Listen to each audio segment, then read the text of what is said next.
everybody, it's Lon.TV, and we are continuing our adventure into the realm of Chrome OS. And today we're looking at the Asus C200 Chromebook, and I'm really coming around on Chrome OS. I was not too crazy about it when I first started playing with it a year or two ago, but now it's starting to make a little bit more sense to me. I'm starting to find ways that I would use this more. And what's nice about these devices is that they're so inexpensive. So this one is running with an Intel processor. It's an N2830, which is a Celeron processor at 2.42 gigahertz. With 2 gigabytes of RAM, and this is a full-blown computer, and it's only $244 at the time I'm shooting this on Amazon. Prices always tend to just keep going down, so it's not all that expensive. It's actually pretty well built, pretty lightweight, 2.5 pounds. I love the keyboard on it. The keyboard is pretty much a full-size keyboard. It actually reminds me a lot of my MacBook Air's keyboard, and the keys feel very similar. My only complaint is, just like I had with the Samsung Chromebook we looked at last week, was the Control and Alt keys are a little bit too big, and for some reason this up and down arrow are also a little bit too big for me, but I'm really picky when it comes to my keyboards.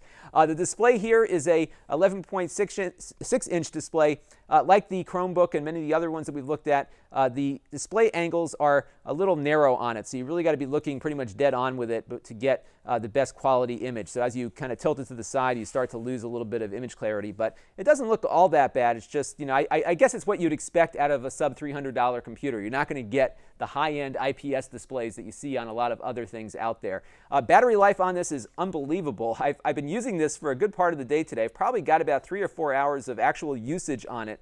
And I haven't even plugged it in. I just took it out of the box and flipped the lid open, and I've been using it ever since. And I still have about, at least on here it says I have 8 hours and 39 minutes left and about 76% of the charge remaining. So it's a very efficient power sipper. On the side you have the power adapter for the rare times that you're going to actually plug it in and charge it. You've got HDMI here for plugging in an external display, USB 3.0, so you've got a faster USB port, and a full-size SD card slot, and you have a mic and headphone jack. It's kind of a combined jack similar to what you would see on the MacBook. On the other side here, you have a USB 2.0 port, and that's pretty much it. It's about 2.5 pounds. You do have 2 gigabytes of onboard RAM and about 16 gigabytes of storage in total. So now what we're going to do is a quick head-to-head between the Asus running an Intel processor and the Samsung Chromebook 2, which is running with an ARM processor similar to what you would have on your tablet or your smartphone. And the reason being is I want to see if the Intel chip is going to give us anything by the way of performance. What was interesting was I was expecting the Asus to be a lot snappier, similar to those Chromeboxes we played with that are running a little bit faster Intel chips. It really wasn't all that much snappier. I think some things like heavy JavaScript pages and that sort of thing were a little bit faster on the C200, but I really couldn't notice, from a user standpoint, for basic web kind of things like email and web surfing and that sort of thing, there wasn't too much of a difference between the two, but I'm going to run a couple of benchmarks to see what we can get out of it. So let's take a look at both and see what we get. So the first test we're running here is Octane, which is a JavaScript test, which is kind of doing a real shakedown cruise of the JavaScript capabilities of the browser. And because both of these are running the same operating system in the same browser but on different chipsets, we'll get a sense as to which one can compute faster than the other. And I promise you my second test will be a little bit more fun. So we're going to let this thing run here and see what the final score is.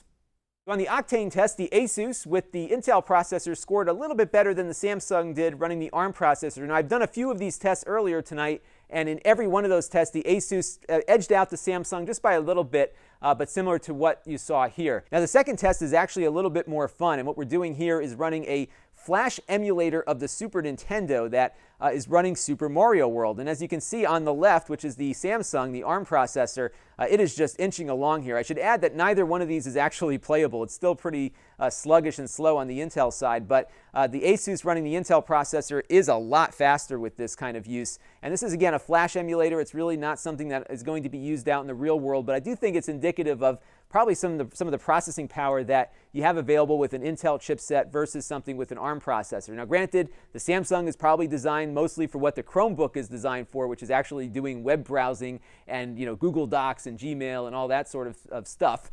So it will, of course, handle those things pretty much on par with what I'm seeing out of the Asus. But I think down the road, as we're looking at Google now starting to run Android apps on Chrome OS hardware, investing in a better processor now is probably a good idea, just because you're going to have a little bit more horsepower available to you for certain things. And it's not to say that the ARM processor won't perform. It certainly will do the job of running Chrome OS, but this one is about $75 less than the ARM-based one, and you're going to get pretty much the same battery life and relatively the same performance when you're using it for day-to-day apps, but a little bit more computational horsepower when you need it. So I think on balance, I think the Asus is probably the better buy. It's certainly a lot less expensive, and it's every bit as good as the Samsung, and you've got a little bit more horsepower under the hood. So that is the Asus C200, and this is Lon.TV. Thanks for watching.